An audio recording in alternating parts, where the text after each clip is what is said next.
说实话，作为一个家居博主，我很少会说哪个产品不好用，毕竟讲真话会得罪一批商家，触犯到一部分的利益，终归是对自己不利。但是现在的一些商家也确实太没底线了，快速打造一些网红家居用品，再找网络大 V 代言，挣一波快钱就销声匿迹，看到无数网友踩坑。小东觉得良心上过不去，决定把这些专坑国人的9个网红家居用品发出来，希望大家看到别再上当。1. 折叠泡脚桶，冬天泡一泡脚特别舒服，尤其是体质差、经常手脚冰凉的人群，泡脚还能起到缓解作用。直接用盆吧，水温凉得快，老得添热水，比较麻烦。于是商家嗅到了商机，发明了这款可折叠、方便收纳、能恒温、能加热的高颜值泡脚桶。但实际用过才知道特别鸡肋，加热极其慢，必须放合适温度的水，不要指望让它帮你加热。还有加热器就在中间，一个不留心就容易烫的脚。另外，折叠的地方没有支撑，擦脚的时候想放上去缓一缓，盆就塌了，水洒一地。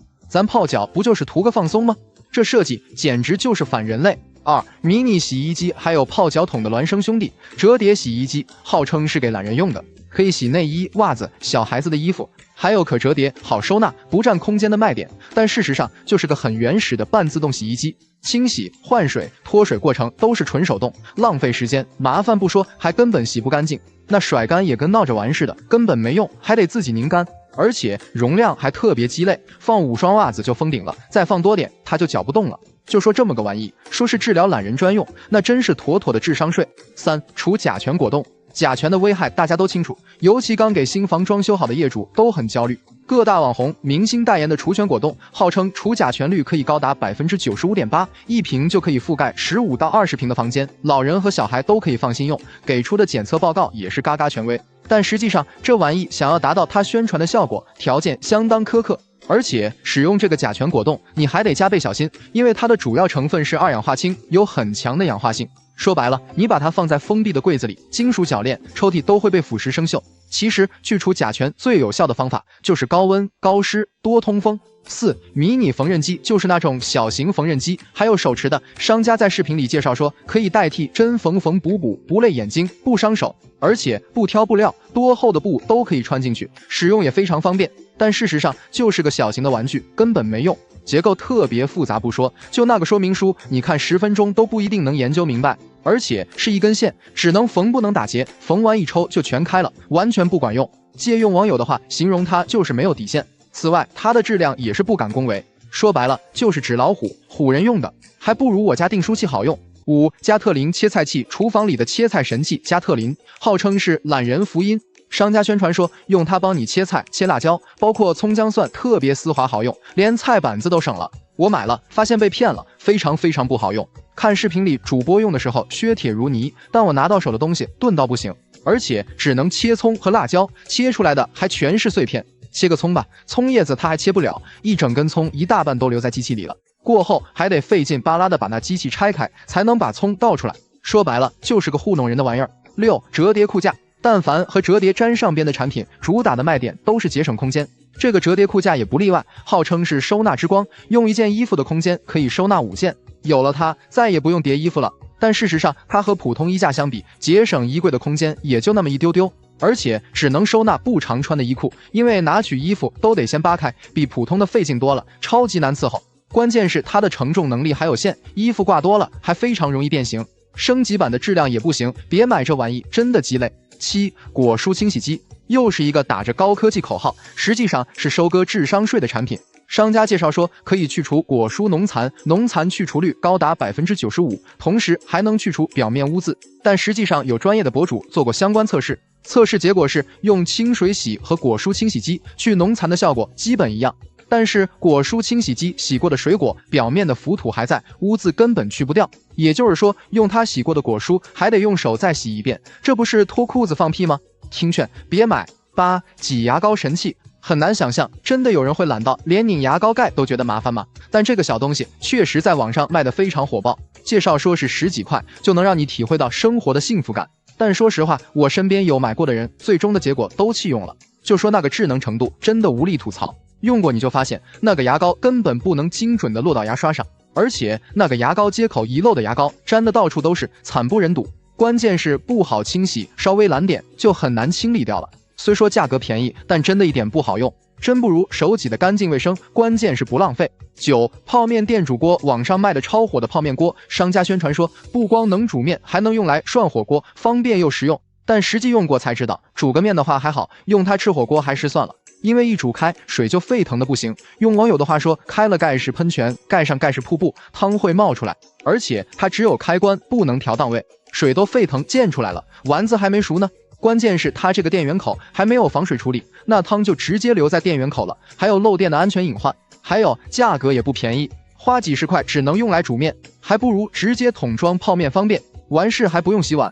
很多人在第一次装修新房的时候，往往会把注意力放在颜值上，总想着做高大上的设计和造型，以此来凸显自己的审美和品味。但其实日子过久了以后，就会发现实用和舒适才是最重要的。下面就给大家分享6个家里越用越爽的实用性设计，都是过来人总结的经验，缺一个都会让人遗憾。1. 分段式加倒角柜门。定制衣柜的时候，别再跟风做一门到底加反弹器的设计了，看着是很极简，但是真的不实用。一门到顶的柜门长度基本都在 2.4 米左右，这就需要给柜门加拉直器，防止它变形。其实时间久了以后会发现，拉直器也不能完全杜绝长柜门变形，只能缓解而已。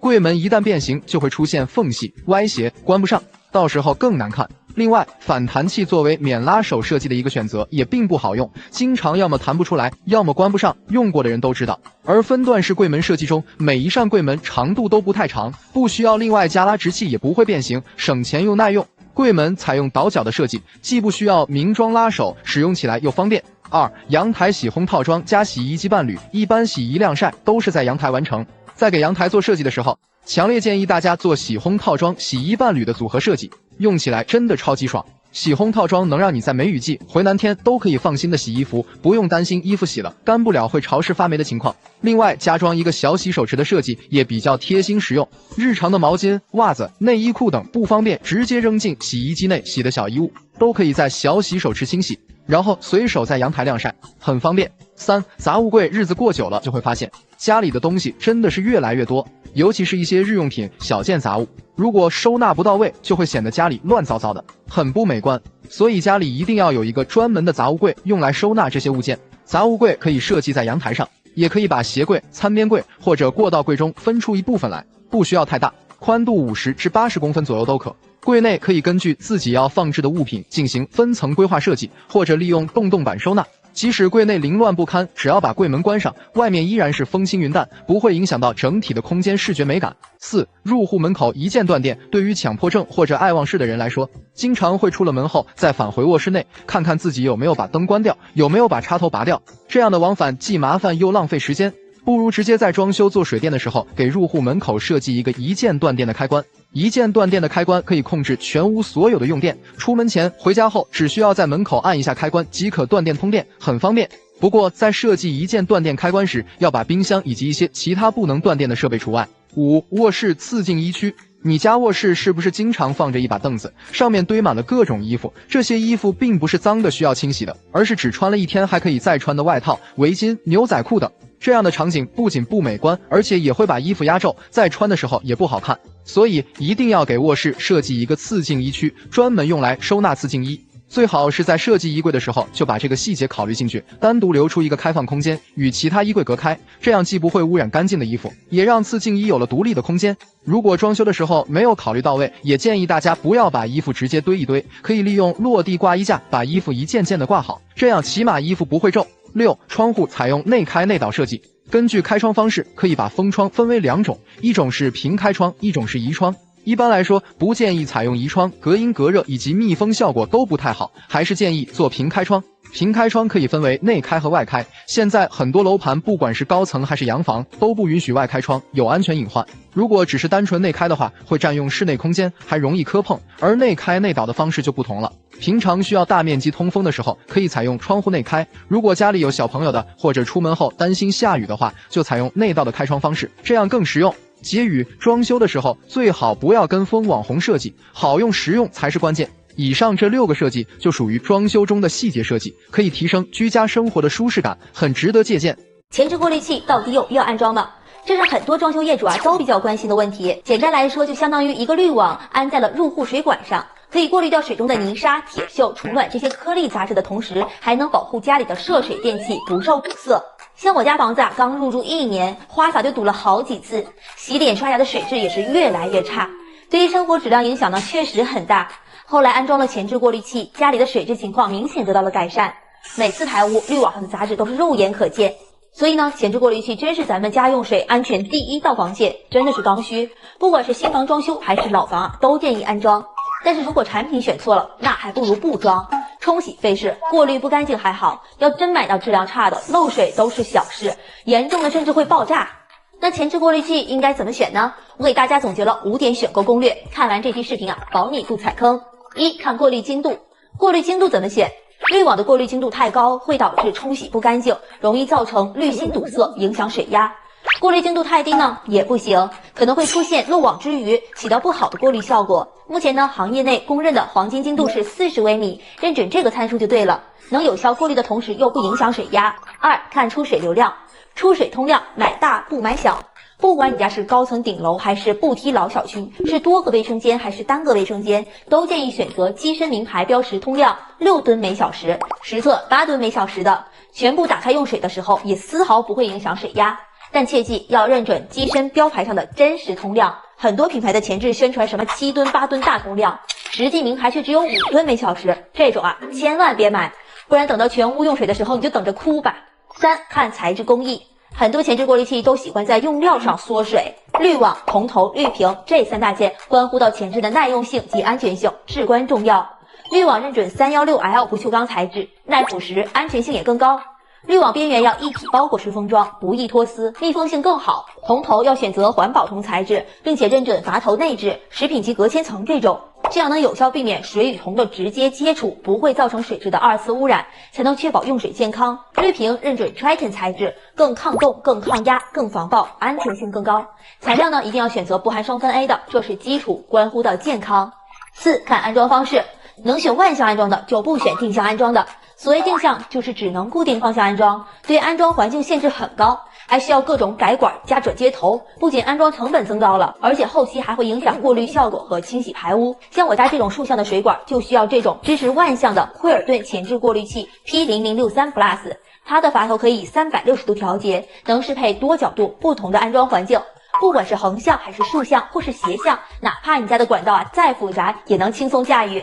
5. 看清洗方式，一定要选真正全自动清洗的，自动排污加自动刮洗。相比手动清洗呢，不仅用着更方便，而且使用寿命会更长。但需要留意，现在不少号称是自动清洗的产品啊，其实还需要自己去转动排污阀的开关，麻烦不说，如果记性不好，1年都不会刮洗一次。而这款惠尔顿前置过滤器 P0063 Plus 是真正的全自动智能清洗，它能设置1至45天的清洗周期和5至95秒的清洗时长，每5秒1档。当达到预设时间后，便会自动360度正反旋转刮洗加虹吸冲洗，彻底清洗后，污水会从底部排出，整个过程啊完全自动化，彻底解放双手。总的来说呢，前置过滤器确实有必要安装，而且还是典型的花小钱就能提高生活品质的好东西，一次投入就能用很多年，还有什么理由去拒绝呢？说到洗碗机与手动洗碗相比，不仅油污去除的更彻底，不残留洗洁精，而且还自带消杀烘干功能，让清洗后的餐具更加干净卫生。但这么好的产品，为啥就没能流行起来呢？就不能像洗衣机那样普及率那么高呢？说点不怕得罪人的话呀，还不是因为现在的厨电厂商为了赚钱，已经逐渐背离了洗碗机的初衷，产品是越做越复杂。想必买过洗碗机的人都和我有过一样的糟心经历吧？本来想解放双手，结果呢，为了摆盘花了半个小时。本来想方便爸妈，结果操作太复杂，导致他们用了2次就不想再用了。关键的是啊，这些机器还越来越贵，各种花里胡哨的附加功能，什么母婴洗、软水洗，又是 app 操控，除了消毒功能，再给你套一个重复的除菌功能，只是为了给产品的溢价增加一个噱头，也不怪被那么多人称为是智商税。当初呢，因为不懂，也是盲目跟风，买了贵价的大牌，结果是吃了大亏。其实呢，选购洗碗机真的没有那么复杂。所以换过3台洗碗机的家居博主啊，给大家说点选购干货。买洗碗机就看这4点就足够了。1. 看容量够不够大，这个不难理解吧？就是安装空间允许，在功能差异不大的情况下，洗碗机的容量能买多大买多大，千万别顾虑什么废水问题。现在呢，只要是品牌的洗碗机，基本上都可以实现分层洗。为啥要买大不买小呢？因为你要知道啊，不管你家几口人，做饭的时候除了碗碟，总还有锅盆吧。如果你家的洗碗机连锅盆都放不下，还得分开洗，甚至要单独的手洗，那你买洗碗机的意义是什么呢？2. 看操控够不够简单，说白了就是对老年人是不是很友好。像现在很多年轻人为了表孝心，给父母买了很高级的滚筒洗衣机，光是按键和洗涤程序就10几20个，结果导致老人不会用也不敢用，生怕操作不当用坏了。所以呢，咱买洗碗机一定要认准那种操作简单的，就是一键就能实现清洗全流程的，这样才够省心。3、看喷淋方式，洗碗机的喷淋系统决定了是不是能够做到全方位、无死角、彻底的清洁。所以这个喷淋臂一定是越多越好，能选3个的就不选2个的，能选上中下3层设计的就不选只有上下2层设计的。4、看烘干方式，目前呢主流洗碗机的烘干方式就是热风烘干和自动开门烘干2种。热风烘干效率快，性价比高；自动开门烘干呢，优势就是高效节能。但是如果是南方用户，每年都会经历回南天、梅雨季，就不要选自动打开舱门烘干的，更推荐选择热风烘干的，没有卫生隐患。总之呢，还是那句话，如果厨电商家全部都回归初心，洗碗机也不至于被消费者打上智商税的标签。这期视频也想给那些时而不华的品牌鸣个不停，相信不少朋友肯定都听说过以极致性价比著称的华菱空调吧。其实呢，华菱在洗碗机的赛道上也深耕多年了，近期呢，他家就推出了一款把本质功用放大到极致的洗碗机 Air15。如果你真是懒人，不想花时间又不想花冤枉钱，那趁着双11大促期间可以直接抄作业。像我家这台华菱Air15洗碗机拥有17套超大容量，真的是巨能装，轻松可容纳多达上百件的餐具，即使是家里聚会人多的时候，碗筷也不用分开洗。而且它还是上中下3层可调节的碗篮设计，不管是深盘、咖啡杯还是高汤锅、炒锅都能放得下，彻底告别手洗。对比市面上同等价位的洗碗机，大多数只有15套，而华菱 Air15是17套，容量最大的妥妥的尖子生。在操作方面呢，更是省心，像这种傻瓜式的一键操作，即使是家里的老人和小朋友看不懂说明书，也能5秒轻松搞定洗消烘存的所有步骤。选择一键洗消烘存模式，它能够通过质感油污系统自动识别餐具的脏污程度，从而匹配合适的洗涤时间和水量。3层大一字喷淋臂设计，配合72摄氏度高温煮洗，就算再顽固的污渍也能轻松瓦解，冲洗干净。洗完自动105摄氏度热风烘干，能保证无死角、全面干燥，出来的餐具都是干干爽爽的，除菌率高达99.99%，还能去除幽门螺旋杆菌，达到4星消毒标准。有娃的家庭可以直接取代消毒柜。这种全流程一键搞定的机器用起来真的很省心，中途不用开门，不需要重复操作，尤其是对于南方家庭特别有用，能够防潮、防菌、防小强。不得不说，它还能168小时新风换气和银离子超长抑菌，平时不用的碗筷也可以直接放在里面进行储存，想用的时候随时拿出来，方便又卫生。更关键的是它极致的性价比价格，按照这种配置，市面上同等价位的产品基本上都要6、7千块，而华菱 Air15只需要4000加，真的是减价不减配，堪称业内良心。据说双11大促期间价格更优惠，而且众所周知，华菱和美的同属一个集团，都是大家比较熟悉的国货老品牌了，无论是品质还是口碑都非常值得信赖。如果您是有娃家庭，或者平时工作比较忙，没有时间清洗碗筷的，那不妨考虑一下这款华菱神机 Air15洗碗机，一定不会让你失望的。买房的时候，你会选择高层住宅还是多层老小区？相信大多数的朋友都会认为高层住宅才是最好的选择。毕竟大气磅礴的外观以及蓝天白云的开阔视野，无不让人心旷神怡。我当初买房的时候也是一样的想法，于是东拼西凑，花光了父母所有的积蓄，买了高层的30楼。入住1年后，肠子都悔青了。如今忍痛赔钱卖掉后，搬到老小区，才发现高层住宅真的是智商税。那些所谓的高层优势与老小区相比，根本不值一提。高层住宅的4大通病。出行不方便。虽说高层住宅有电梯，但出行一点不方便，等电梯要很久。当初买的高层是2梯4户，总高32层，我家住30楼。每次出行等电梯都很焦虑，少则等5、6分钟，多则10几20分钟。如果遇到急事，那真的是心塞。特别是在上下班早晚高峰期，好不容易等来一趟电梯，往往都是人满为患，想挤都挤不进去。而且电梯里不通风，又闷又热，还夹杂着各种难闻的汗臭味，让人特别不舒服。还有高层住宅出行对电梯太过依赖，如果遇到停电，又或是电梯检修，那真的无语，想回个家爬楼堪比登天。居住安全感低。住超高层住宅有很大的安全隐患，这一点毋庸置疑。特别是面对天灾人祸时，那种无助感，也只有经历过的人才深有体会。说句实话，高层住得越久，心里越不踏实，每天心里都会有各种担忧，怕发生火灾，怕地震，还怕遇到极端天气等等。因为一旦发生自然灾害时，逃生真的很困难。比如说火灾，据了解，消防云梯一般只能到17至18层的高度，也就代表如果住20层以上，几乎没有逃生的希望。还有，如果台风来了，更是恐怖，整栋楼都跟着摇晃，会把人吓得瑟瑟发抖。3、公摊大，物业费高。原本买房之前有想过高层住宅的公摊面积普遍比较大，但交房时还是超出了我的预期。我家是125平的房本面积，实际套内只有90平左右，细算下来，公摊面积竟然高达28%了，这不妥妥的冤大头吗？最让人气愤的是，物业管理费、取暖费等一些基础费用还得按照房本面积交，找过物业理论过几次也无济于事。他们说这是规定，他们也没办法，简直太不合理了。我家的每年物业费加上778的费用，包括电梯费、车位管理费，还有供暖等，加在一起差不多也得18000块了，真的是一笔不小的开支。4、水压低，影响生活质量。高层住宅除了物业费高以外，还有一个绕不过的痛点，就是水压低。由于高层普遍都是2次供水，水压时高时低，极其不稳定。不夸张的说，有时候晚上水压低的，想洗澡冲个凉都不够用，更别提会影响水压的那些品质家电了，像什么洗碗机、净水器、智能马桶，只能望之兴叹，一个也不敢装。遇到停电、停水，在来水的时候更是头疼，水质浑浊发黄，完全不敢用。2、老小区的5大优势。很多人对老小区住宅都有刻板印象，但自从我实际搬进去入住后发现，它除了基础设施不如高层外，其他相比之下，优势还是蛮明显的。1、上下楼方便。虽然老小区多层住宅没有电梯，但出行真的方便多了。搬到老小区，选的是不梯房2楼，再也没有了等电梯的焦虑，步行爬楼也不会很累。每天早起上班都可以晚起10分钟，生活变得轻松又自在。2、公摊面积小。老小区住宅不仅户型方正、南北通透，而且公摊面积是真的小。据了解，像没有电梯的多层老小区，公摊普遍只有在5%至10%左右。同样买的是120平的房子，套内实际使用是110平，得房率出奇的高，少花了不少冤枉钱，真的太划算了。3、生活成本低。不得不说，搬到老小区以后，生活成本也降低了。就拿物业费来说，只有高层住宅的20%，还没有电梯费交，还有停车费也便宜，每个月才150块。就算高点的老小区，一般也不会超过300块，这个价格大家都能接受。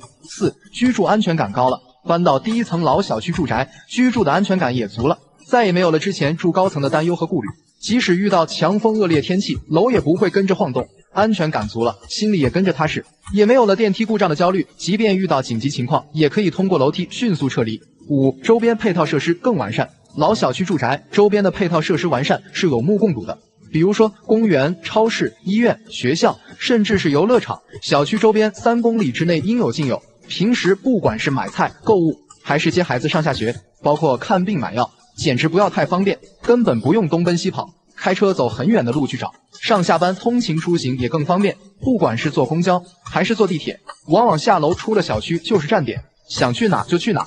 这种便利性才是我们想要的生活，不是吗？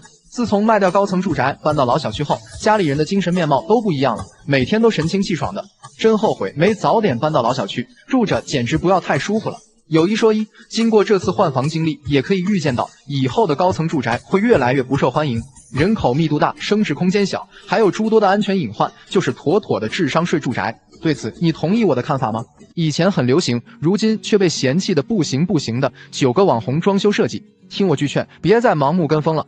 这些所谓的网红设计，时尚的周期都很短，就跟寒暑假一样，也许你今年刚装完，明年就过时了，踩了坑不说，还白白花了冤枉钱。一门到顶柜门，衣柜做一门到顶确实简洁大气，但柜门超过2.4米，谁也不敢保证后期不变形，别天真的以为加了柜门拉直器就万事大吉了。实话告诉你，只要是加高柜门，不论质量好坏都会变形，只是时间早晚的问题。听句劝，就做成分段式柜门，颜值也不差，关键没有后期变形隐患。2、通铺柔光砖。柔光瓷砖确实很美，但没钱你别硬上，这玩意买不好，后期很容易翻车。这么说吧，75乘以150的，怎么也不能低于80元一片，而且要选天鹅绒或是肌肤釉的。现实中踩坑的都是因为图便宜，买了30-41片的柔抛砖，这种砖不但不耐脏，而且还渗污，后期拖地都一股鱼腥味。3、梦幻帘。梦幻帘飘逸的质感一定是各路小仙女的最爱，但装了梦幻帘的，我劝你别开窗，不然风一刮，那就像被吹散的刘海，老丑了，而且脏了你还不能洗，洗过一次就皱皱巴巴的，一点垂感都没了。所以客厅窗帘不如就选了普通的纱帘，性价比高，后期还容易打理。4、悬空电视柜。说是既兼顾颜值和收纳，又能杜绝地面卫生死角，但悬空电视柜做短了不好看，做长了容易下坠变形。换句话说，就是花钱多，还有隐患。你说你装它图个啥？就算不变形，那墙体裂缝、乳胶漆开裂，你能接受吗？不如选个落地柜靠谱，清洁卫生也方便，还没有承重隐患。5. 卧室装风管机。在卧室装风管机的，一定是被设计师给忽悠了。这玩意噪音大，能耗高，后期维修它还麻烦，所以千万别当大冤种。如果你家是大户型，房间多，面积大，就上中央空调，装修颜值高且风感舒适。如果是普通家庭，那你最佳选择就是挂机空调，没有之一。6. 超大落地窗。一整面的大玻璃落地窗确实视野通透，颜值也长在了大众的审美上。好看是好看，但它不实用啊！关键的致命伤是有安全隐患，玻璃面越大，抗风压的能力越差，自爆的案例网上一搜一大把。而且通风也是个问题，你还必须接受夏天热、冬天冷的事实。7. 隐形踢脚线。我承认，墙面做内嵌隐形踢脚线确实不积灰，看上去也整洁利落，但要想实现瓷砖与墙面严丝合缝，只有2种方案。第一种就是墙面抠出5公分横槽，有没有安全隐患你自己琢磨。第二种，全屋墙面做冲金找平，工费1万都不止，不然就是大型的翻车现场。所以不如就选个与门同色的实木脚线，颜值不差，性价比高。8. 砌墙衣柜。看到很多网红博主都在吹卧室做砌墙衣柜，说什么没有甲醛还省钱，我真的无语。先来算一笔账，砌上2堵墙，连工带料至少就得2000块，里面的5金挂件和配件，选质量差一点的也得大几百，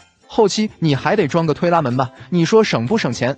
当然，如果你装个挂帘，确实省钱，但一点档次和细节都没有，所以别盲目跟风踩坑，白花钱的可是你自己。9. 集成灶。如果你家是小户型家庭，就别硬装集成灶了。我承认它的排烟效果好，功能也多，但对于面积小的厨房实在不太友好。本来厨房的地柜就没啥空间了，再去浪费地柜空间安装集成灶，后期家里的米面、粮油都往哪放呢？万一你家烟灶的位置距离共用烟道还很远，那集成的排烟管还得占据地柜一排空间，橱柜储物更不够用了，倒不如直接装个传统烟机，省钱又省心。买房的时候，你觉得什么最重要？有人觉得地理位置重要，有人觉得户型面积重要，有人觉得是否有学区很重要。不管是哪一种认为，终究目的都是为了当下能买到舒服好住的房子，并且这套房子以后还能有升值空间。但是很多时候，出于经济条件的影响，我们不得不把自己的想法和选择退而求其次。就比如我家第一次买房时，选到了满意地段的楼盘，还有自己看中的学区，奈何想要的楼层全都售罄，最终定了2楼的房子。作为低楼层，住在2楼有着高层住户最羡慕的优点，不用等电梯。总层高31层的楼房，电梯于我而言是可有可无的。不管早高峰、晚高峰，我到1楼只需要半分钟，甚至可以直接走到地下室开车停车，都比较方便。相比较之下的高层住户就没有那么舒服了，他们每天要多花至少10分钟时间去排队等电梯。如果遇到电梯检修、维修或者停电的时候，更是麻烦。刚住进2楼的时候，我还为此庆幸过，觉得自己无奈之下的选择也还算不错。而且2楼下面还有一层，不会潮湿，又是小区最前面一排的房子，没有遮挡，所以在采光上是不错的。这也是当初决定选2楼的原因。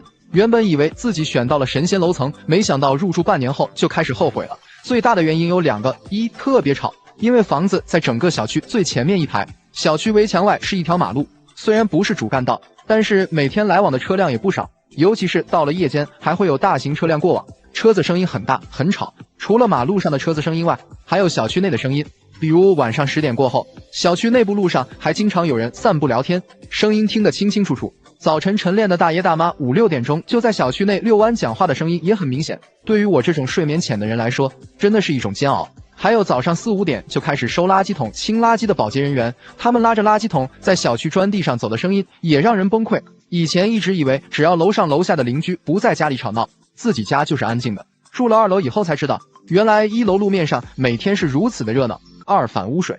和太吵闹相比，我最不能容忍、不能接受的就是2楼反污水，这也是让我坚定换房的原因。买房前没考虑那么多，住进来后才听别人说2楼很可能会反污水，想着也只是一个概率问题，毕竟现在大家素质都很高，应该也不会有人往下水道乱扔东西导致管道堵塞，所以一直抱着侥幸的心理。直到我家卫生间的地漏开始往上冒污水的时候，我才明白2楼反污水是一定会发生的，侥幸是没用的。楼下1楼的下水管是独立排水，我家是2楼，也就是管道最末端的一家。管道底部堵塞以后，污水就顺着管道跑到我家了，还好发现的及时，没有造成太大的损失，要不然我刚装修好不到1年的房子就废了。出现了反污水的情况，物业只配合疏通管道，并不愿意承担任何责任，楼上几十层的邻居更不会承担，倒霉的只有自己。新房才住了没多久就出现这种情况，我自然是不能接受的。但是一时半会也没钱买别的房子，只能自己想办法了。物业不允许我家改独立排水管，说会影响建筑外观。